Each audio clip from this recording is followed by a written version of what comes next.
This Week with George Stephanopoulos starts right now. Horrific attack. Look what happened. A gunman fires multiple rounds at former President Donald Trump.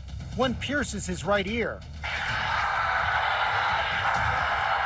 Federal officials investigating the shooting as an assassination attempt.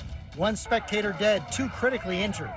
I thought it was a firecracker. And then somebody yelled, "Get down." We got down, and we huddled and we started praying. President Biden condemns the attack. There's no place in America for this kind of violence. It's sick.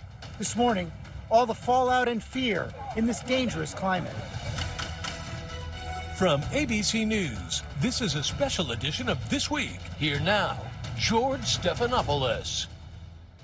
Good morning and welcome to This Week. It's been 4 decades since an assassination attempt on an American president. Last night, that terrifying scene played out at a Donald Trump rally in Western Pennsylvania. The former president hit with a bullet in the ear before being surrounded and taken away by Secret Service. The former president is safe. The suspect was killed. An innocent rally attendee was also killed. And this attack has shocked the nation, drawn condemnation from across the political spectrum, and completely upended what was already the most unusual presidential campaign of our lifetime in a deeply divided country. We are covering all the fallout this morning. We begin with Rachael Scott, who was at the rally last night. Good morning, Rachel. George, good morning to you. We were, in fact, at the rally on the press riser, just about 100 feet away from where the former president was standing as that gunfire erupted. Trump had just taken the stage. He was less than 10 minutes into his speech when those shots were fired. It should have been a normal campaign rally by former President Donald Trump. Instead, If you want to really see something that said, take a look at what happened. an assassination attempt, the gunfire coming just minutes into Trump's speech. The former president grabbing his ear, ducking behind the podium. Secret Service members quickly rushing onto the stage to shield him. The crowd just feet away running for cover as agents lift the former president to his feet. Let me get my shoes on. Hold on, your head is bloody. So we got to move to the car. The blood on Trump's face visible. As he's hurried away, the former president pumping his fists in the air. An armored SUV rushing him to a local medical center. Trump saying he was shot with a bullet that pierced the upper part of my right ear, but was safe, returning to New Jersey last night. Authorities say the attack killed one attendee and critically injured 2 others. Yeah, I saw the man that was hit in the head, and there was a lot of blood, and I knew there was no way he was going to survive that. Law enforcement sources telling ABC News as many as 8 rounds were fired from an AR-style rifle from a gunman perched on an adjacent rooftop outside the perimeter of the event. You see law enforcement officials right now, they're putting up this caution tape around this area. This is very much an active scene at this moment. The FBI identifying the suspected gunman, who they say is dead, as 20-year-old Thomas Matthew Crooks. Trump posting on Truth Social this morning, "We pray for the recovery of those who were wounded and hold in our hearts the memory of the citizen who was so horribly killed. In this moment, it's more important than ever that we stand united and show our true character as Americans." President Biden addressing the nation, calling for unity. It's one of the reasons why we have to unite this country. We cannot allow for this to be happening. We cannot be like this. We cannot condone this. The White House later confirming that Biden and Trump spoke by phone, though not releasing details of the conversation. Last night's rally was slated as the last before Trump heads to Milwaukee for the Republican National Convention, where he's set to accept his 3rd Republican nomination for president and announce his pick for vice president. All 3 potentials, Ohio Senator J.D. Vance, Florida Senator Marco Rubio, and North Dakota Governor Doug Burgum, reacting to last night's attack, as well as House Majority Leader Steve Scalise, who was shot and wounded in an attack at a congressional baseball practice back in 2017. It's alarming to think we came this close to not having him with us. Thank God that he's okay. In a post on social media, Trump also thanking the Secret Service for their quick actions responding to what happened just last night. In an internal memo obtained by ABC News, the Trump campaign is telling its staff to avoid its offices in Washington, D.C. and West Palm Beach, and also telling them to avoid commenting on what occurred publicly, saying they will not tolerate dangerous rhetoric, George. And Rachel, you were there on the scene last night. It must have been a surreal and quite scary experience. Yes, George, and to be honest with you, it's something that we are all still processing. You know, I have been to almost every single campaign rally that the former president has had this election cycle. And these are events that are typically filled with excitement of Trump supporters waiting in line for hours, waiting to see the former president. That rally, once it started, was then over within minutes. We were on the press riser just about 100 feet away from Donald Trump as that gunfire erupted. We ourselves ducked for cover. We watched as people started shouting and yelling and screaming just in fear and terror, confused by what happened. And typically, these events are extremely safe, George. You go through metal detectors, your bags are screened. It is almost unthinkable like something like this would happen at an event with the former president, but it certainly did just last night. And I will just say, George, there was a sense of grief and sadness from everyone just leaving that rally last night. Most people just could not even believe that this occurred just hours ago, George. And of course, everyone thinking of the attendee who was killed and the others who were seriously injured. Rachel Scott, thanks very much. Let's get more on the investigation now from our Chief Justice correspondent, Pierre Thomas. Pierre, FBI, Secret Service, ATF, all involved. Where do things stand? The FBI is taking the lead on what they're calling an attempted assassination. A detailed investigation is underway into the suspect's background, looking for any information about the suspect and whether he had any support. They also want to know if anyone knew about this before it happened. And George, given the highly volatile threat environment, they can't take any chances. The early evidence is pointing to this being a lone wolf situation. A trace is being done on the assault rifle to determine when it was purchased and who bought it. And as far as the Secret Service, they will be doing a post-mortem on exactly what went wrong here. I'm told they will be looking into whether or not there's a need to push out further the security perimeters for events like this. And George, we should point out that the state police in Pennsylvania will take the lead on investigating the murder of the spectator and the two other men who were wounded in the crowd. So far, they think this was a lone wolf. What more do we know about the shooter? Well, so far, no ties to international terrorism have been uncovered, but authorities continue to look to see if there are any connections to domestic extremists, and they're searching to see if the shooter had any social media presence, and if so, whether there were any indications of violence or extremism. We're told he's a registered Republican, and as of yet, there's no signs of an extensive criminal background, but the question is why? Why did he do this, George? Anything popped up on social media yet? Not so far that we're seeing. Law enforcement, we expect that we'll get another briefing today, I'm told by FBI officials, to look for some additional guidance about what they know about the suspect. Pierre, you've been doing this an awful long time, and, you know, we all are familiar with presidential security. Usually, during any kind of a presidential event, you have all of the rooftops scoured for anything within range. How could this have possibly happened? George, that's precisely the key issue. I'm told initially nothing was seen on the roof, but clearly a location that close should have been secured. We're told that after the shots were fired, Secret Service snipers were immediately able to pinpoint the location of the shooter and kill him. But the question is why? Why was he able to get on that roof, George? Okay, Pierre Thomas, thanks very much. Let's go to the White House now. Our Chief White House correspondent, Mary Bruce. And Mary, we saw President Biden upend his weekend plans as well, going from Rehoboth, Delaware, back to the White House.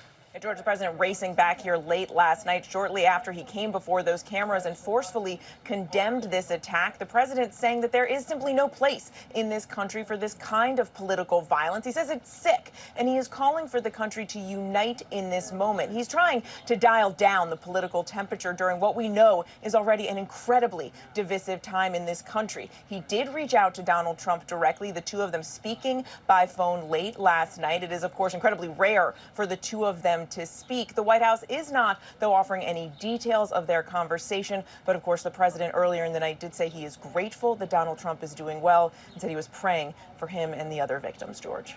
Campaign was already in turmoil. What do we know about how the campaign is reacting right now? Well, right now they are hitting the pause button. For now, they are trying to put politics aside. They are stopping their political communication, pulling their ads off of the airwaves. It is unclear right now, though, George, if the president will cancel or change any of his upcoming campaign travel plans.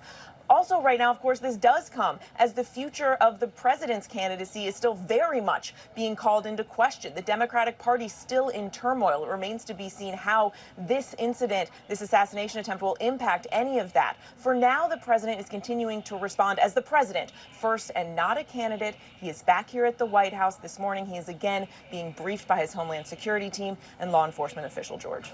Mary Bruce, thanks. Let's go to our chief Washington correspondent, John Karl, in Milwaukee for the Republican convention. We heard from President Biden last night. He spoke with Donald Trump. We've also heard from the former presidents. The former presidents, all of them, President Obama, President Clinton, President George W. Bush, all put out statements strikingly similar, condemning what happened, saying there is no place in our politics for violence and calling for the rhetoric to be turned down. And George, that is a message that we are hearing not just from the former president, but from the congressional leaders in both parties. We saw statements from Hakeem Jeffries and Chuck Schumer, from the Speaker of the House, Johnson, from Mitch McConnell, and quite notably from a former Speaker, Nancy Pelosi, who has experience in the impact on violence. Obviously, her husband, Paul, less than 2 years ago, was attacked inside their home in San Francisco by a crazed individual wielding a hammer and suffered serious injuries. So she was also saying, this has no place in our politics. We must condemn it and make it clear no violence and turn down the rhetoric. How did this all play out at the convention site last night? Well, I have to tell you, I was on the floor of the convention when I heard what had happened. I was actually speaking with the RNC chairman, Michael Whatley, right steps away from here.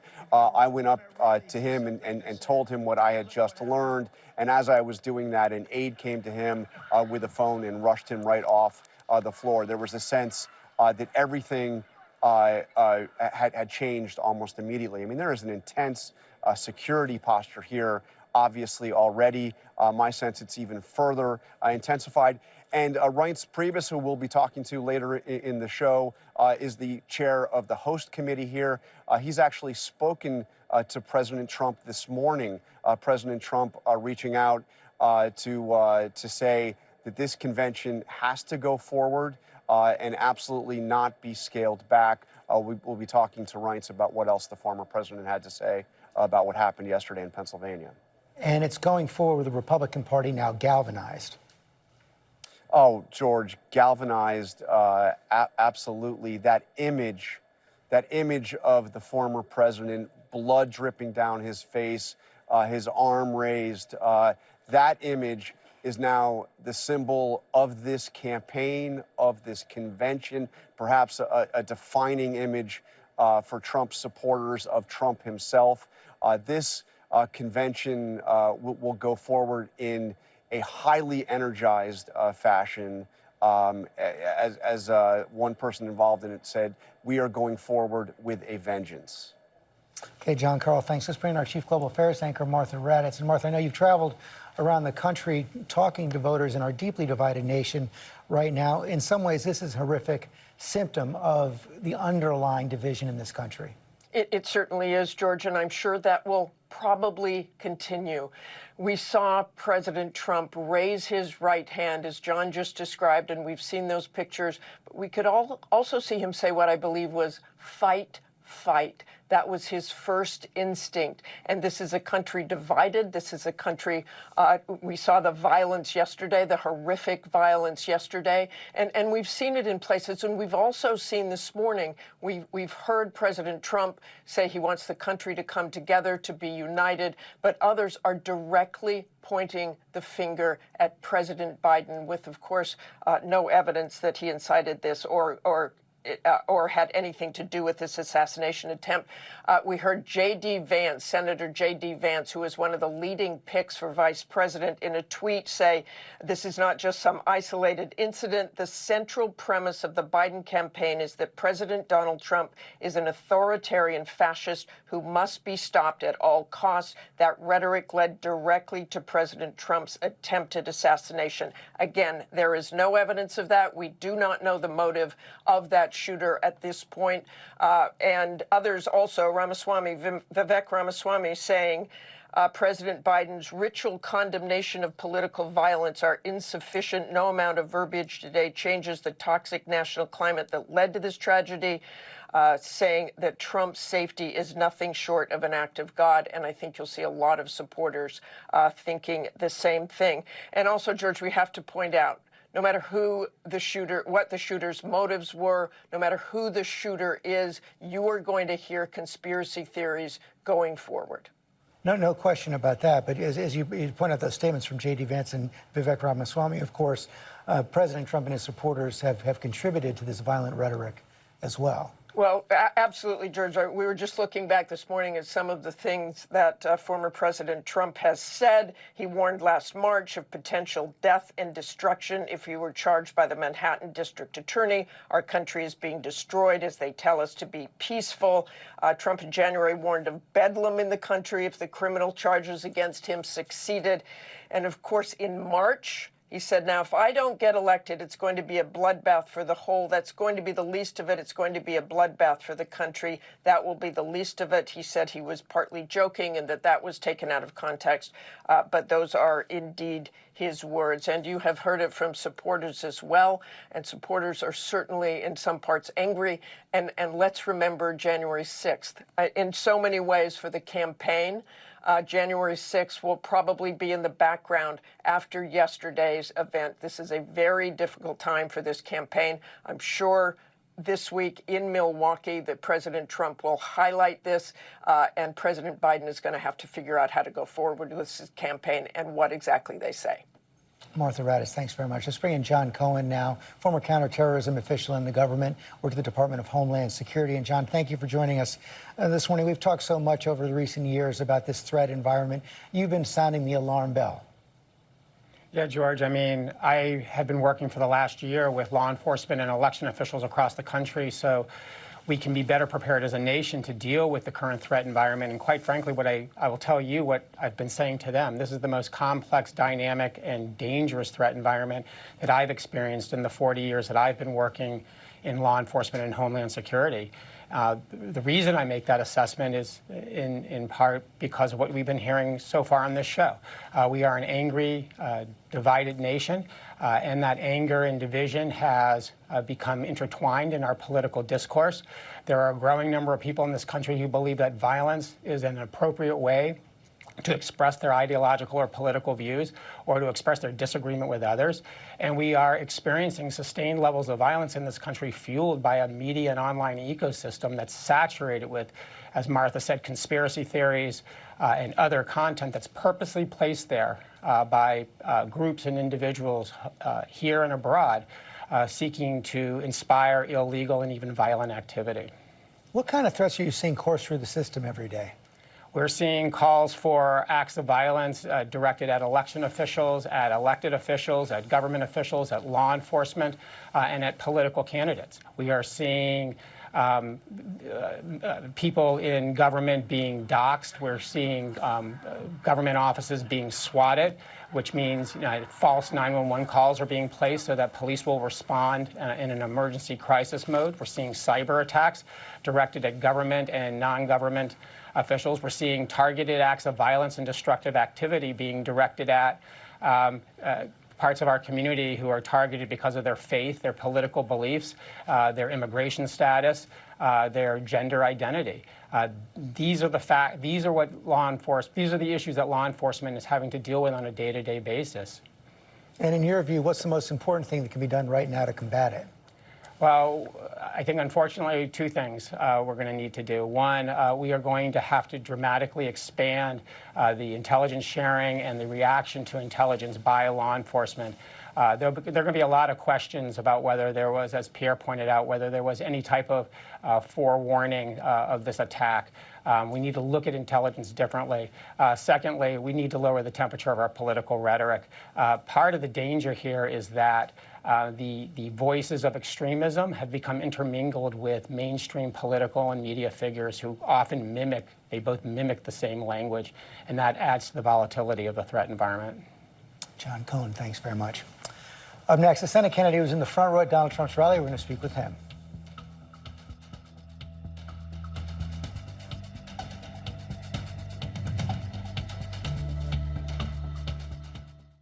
I was in the front row, and President Trump had just announced me and said he was going to have me come up on the stage, and said, well, wait a minute. And then there were a number of shots, I think probably 7 or 8 shots.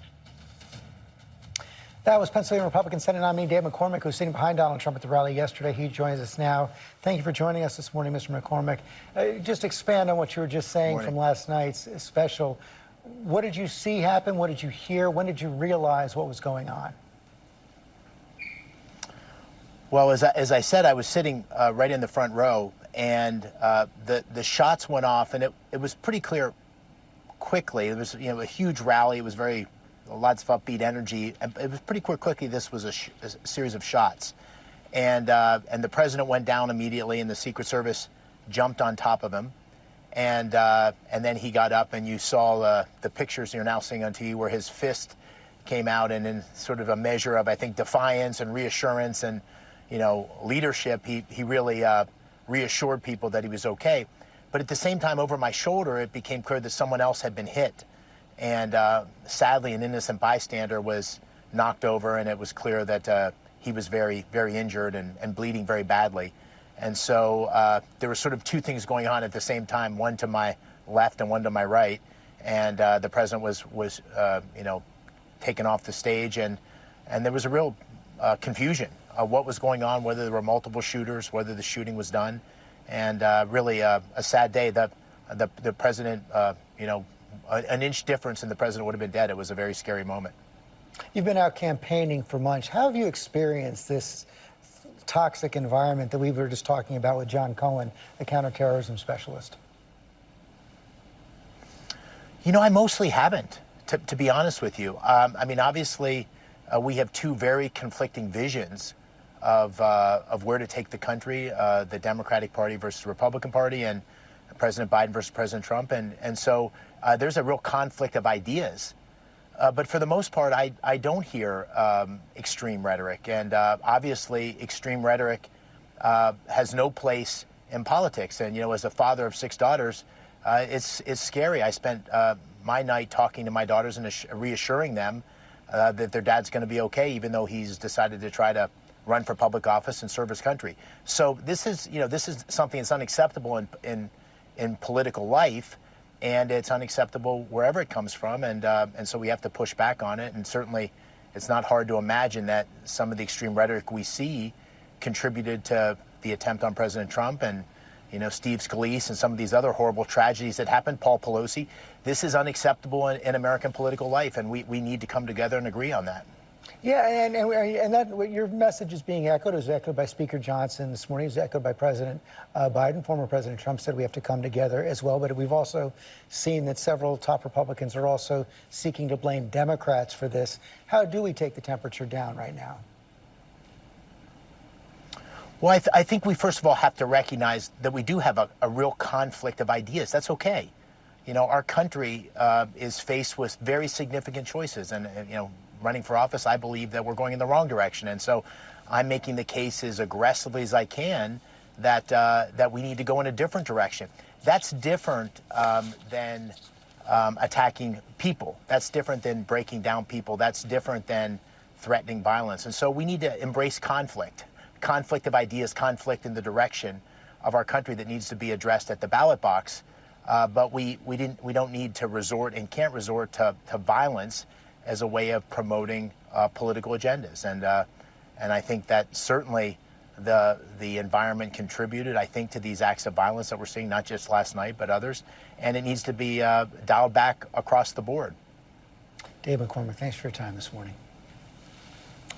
Up next, we speak with a retired Secret Service agent who served 3 presidents. Stay with us.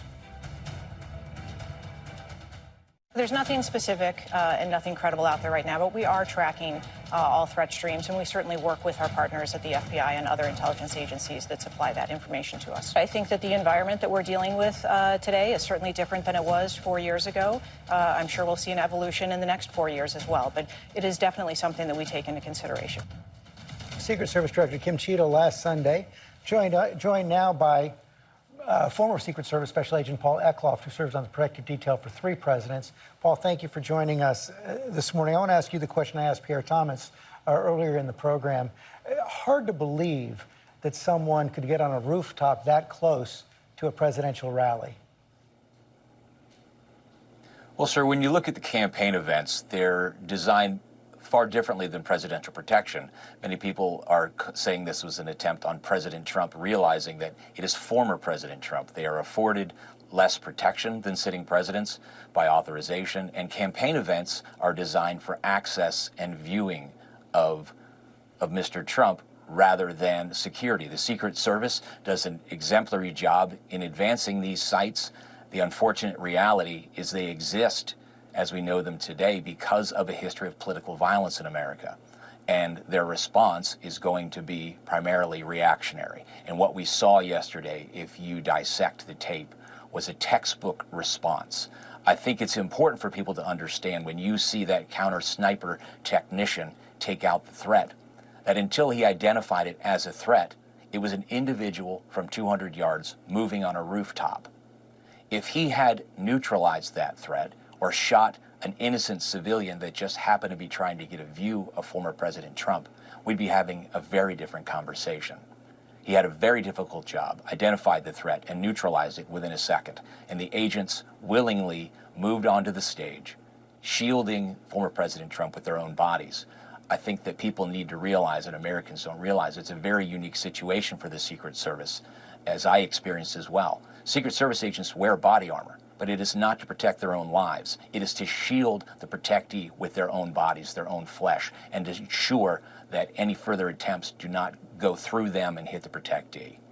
And it's a reminder, there's just no such thing as perfect security. Absolutely. It is a matter of risk assessment, risk tolerance. It is a constant back and forth between the Secret Service and the campaign detail who decides where and when these events occur and how they are secured. Until that individual identified himself as a threat, nothing could be done. Now, there will be a time to dissect and look at the security plan, but with the Republican convention as a national special security event, far more security will be in place.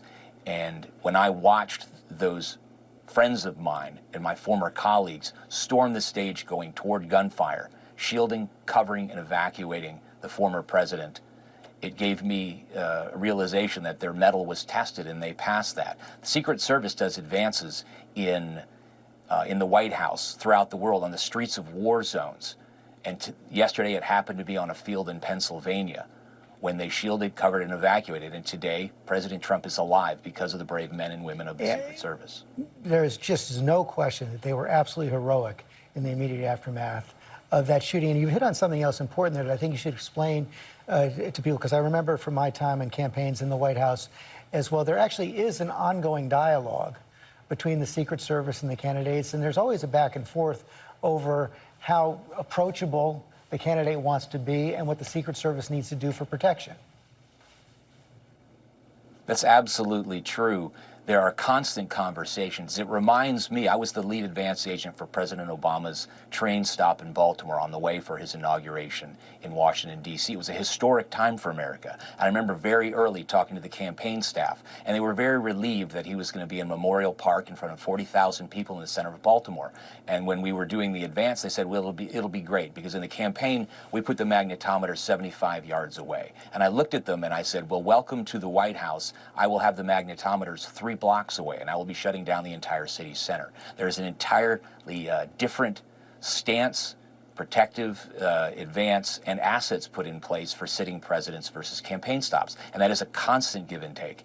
The Secret Service would love nothing more than if the president stayed in the White House and stayed behind a secure perimeter. That's simply not the reality of politics or the American democracy. The people demand and should expect access to the people that represent them. Paul Eckloff, thanks for your insight and your time. Thanks very much.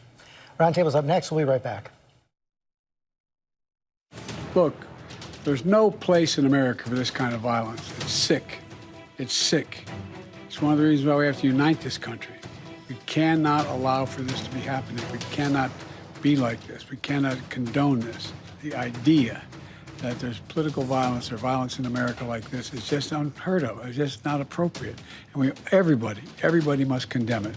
Everybody. I'll keep you informed, and if I am able to speak to Donald, I'll let you know that as well. That was President Biden last night. He eventually did speak with former President Trump, although neither the White House nor the Trump campaign has said anything about what was said in that conversation.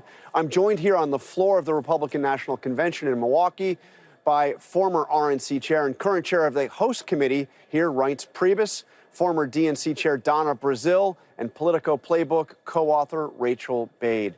So, Reince, I want to get right to your conversation. You just spoke with former President Trump. What did he have to say? Well, I mean, he was grateful.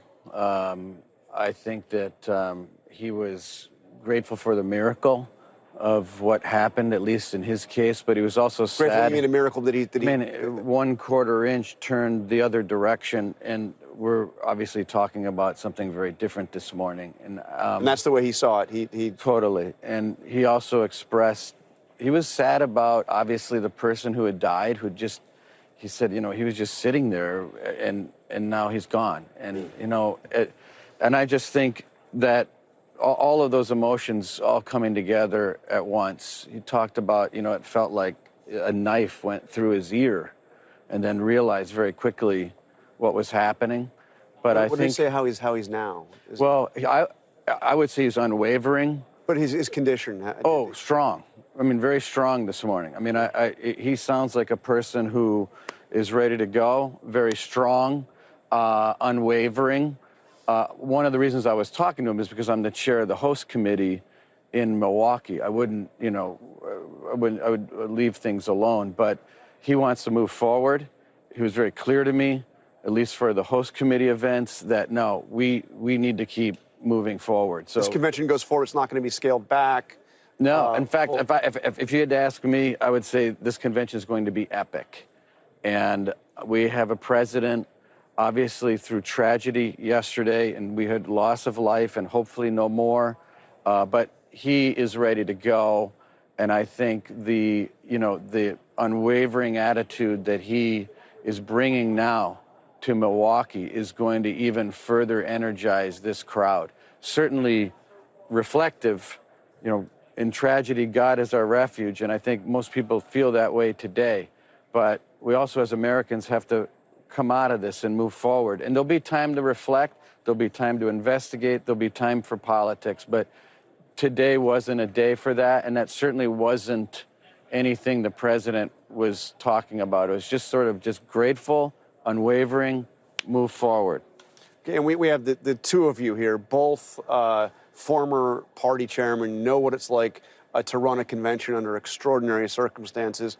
Donna, what was your reaction when you first heard what happened? You saw those shots, you saw the president go down. Well, first of all, this is my 5th Republican convention. I know that sounds strange as a Democrat, but I am always grateful that I'm able to participate in these moments, to learn from the party, to learn how they're putting together their operation. And I was talking with Ann Hathaway, your colleague, also Mr. Watley, the chairman of the campaign, of the party. I was meeting the interns, you know, getting in a spirit. And so when I heard, it was just sombering. I mean, sombering. I'm an American. I mean, acts of violence is unacceptable. It's unacceptable. And so my first reaction was one of prayer, because I'm a Christian. It was one of thinking about the people at the rally, thinking about the former president, thinking about his family, thinking about the Secret Service men. I mean, I've been a part of the American political process for more than half of my life, and indeed most of my life. And so it's a sombering moment. It's a moment of reflection. It's a moment of reflecting on what we say, how we say it, and what we do. And I'm thinking about the delegates who will be occupying this space over the next 4 days. They're the people that I want to say, come, enjoy yourself, enjoy this moment, enjoy the great barbecue I had. But more importantly, to come and celebrate what we do as American citizens. And yes, the political culture is toxic. There's more rhetoric than meets the mind from both sides, but cooler minds will prevail. I am grateful that President Biden went out last night. He reached out to former President Trump. The statements from former Presidents Clinton, Obama, and the Carter Center. This is a moment. And George W. Bush. this is a moment, it's a moment for our country to take a deep breath about who we are, the reflection, the words that have come from all over this planet. We're Americans, and the culture of violence, the political rhetoric, we have to end it. Reince, and this is really to both of you, but have you heard anything about that phone call? I mean, no, I have not. But one of the things I'm going to say is people should know there's a lot of mutual respect among party leaders.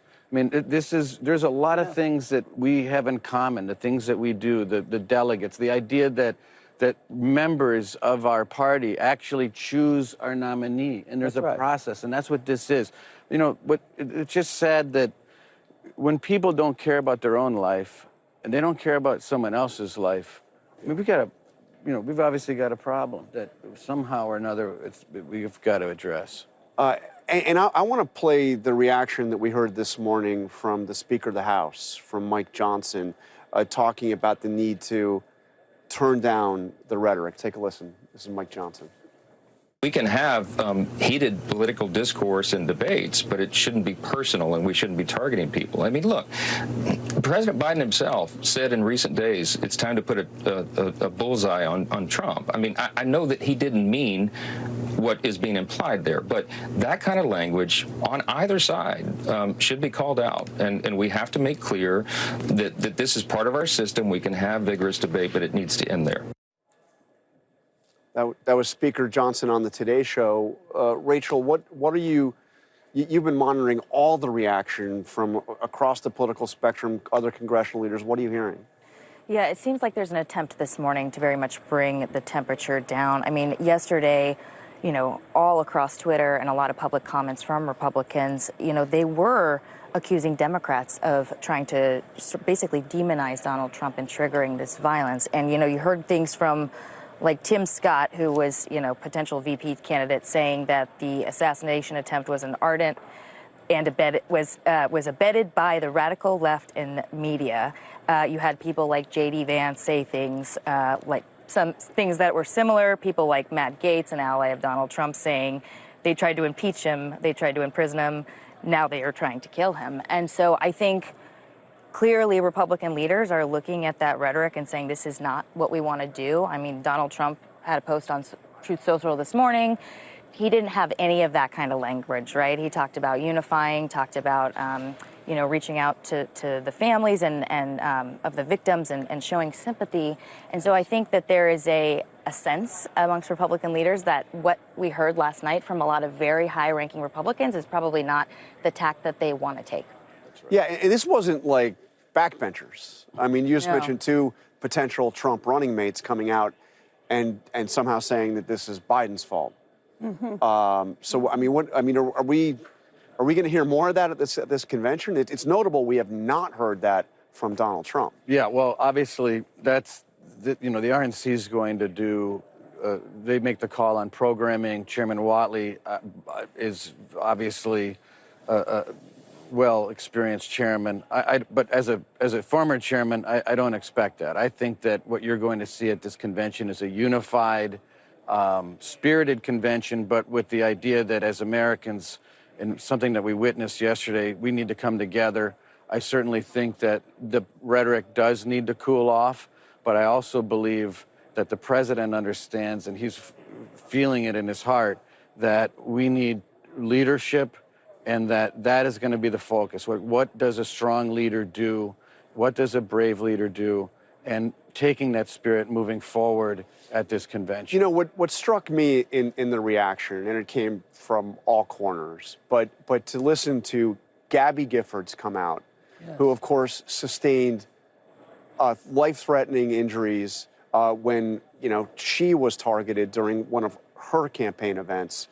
We saw Steve Scalise, who was gravely wounded when he was shot practicing for a congressional baseball game. And Speaker Pelosi, who, you know, a deranged, crazy person came into her home and gravely wounded her husband, Paul. But John, let me just say this. I mean, so many of my friends, Republican and Democrat, they're getting death threats. We get death threats. Yeah. We get death threats. When I arrived in Milwaukee, a man looked at me. He said, you know, we're not on the same side, but I like you. And I looked at him and I said, baby, but we're on the same team. Yeah.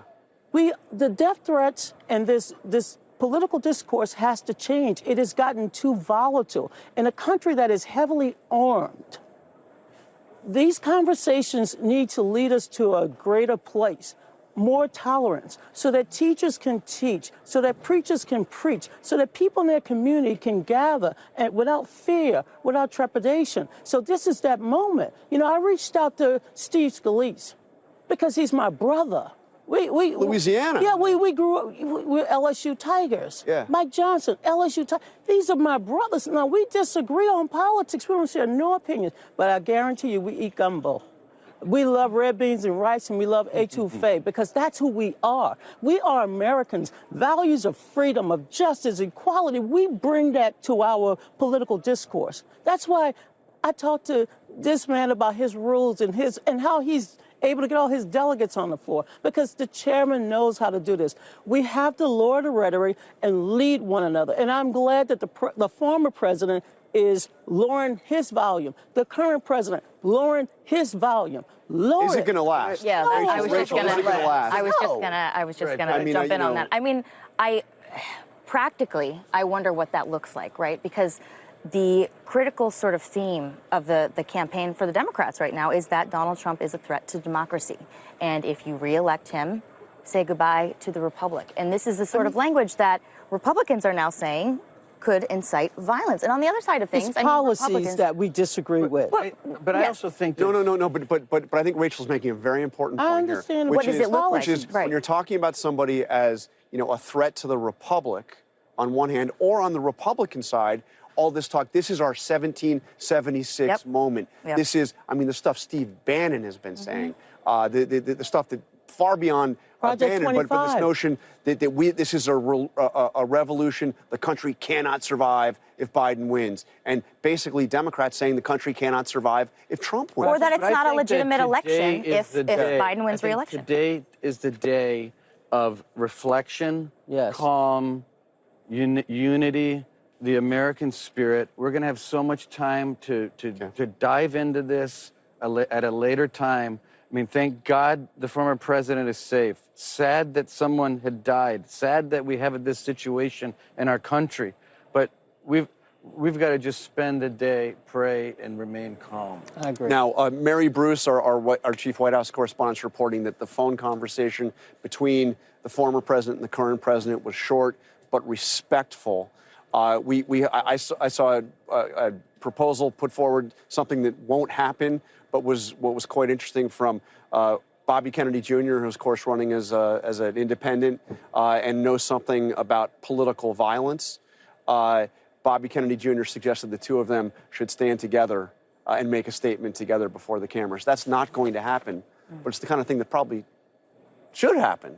Well, we need leadership. That's the missing ingredient in American politics today. We need leaders who understand that we are Americans, those values that we celebrate, why we come together. And I just hope we can do that. So it was in Milwaukee in 1912 during the heat of the fall campaign when Teddy Roosevelt was shot while giving a speech. 1 block away. Yes, 1 block away. Survived in part because of the papers of his speech, and he continued. He finished that speech, and that became a rallying cry for Teddy Roosevelt. That image that we saw of the former president raising his fist, blood dripping down his face, that's going to be the symbol of this convention. It'll be a symbol 300 years from now. When we're all gone, it'll still be. It'll be the defining image of Donald Trump. But also the fact that we can hold rallies in America. The 12 or 15,000 people who gathered to be there. That's the other symbol. It's the people that matters, not just the politicians. It's the people. They came to that rally, and this morning, I hope their spirit is not shaken. I hope their resolve is not broken. The people. This is who we are. We're the people, not just the politicians. And by the way, I love all political leaders, even those I disagree with. In terms of the mechanics of this convention, how does it change? I don't think it's going to change much of anything. I mean, we've got 50,000 people here in Milwaukee coming in today.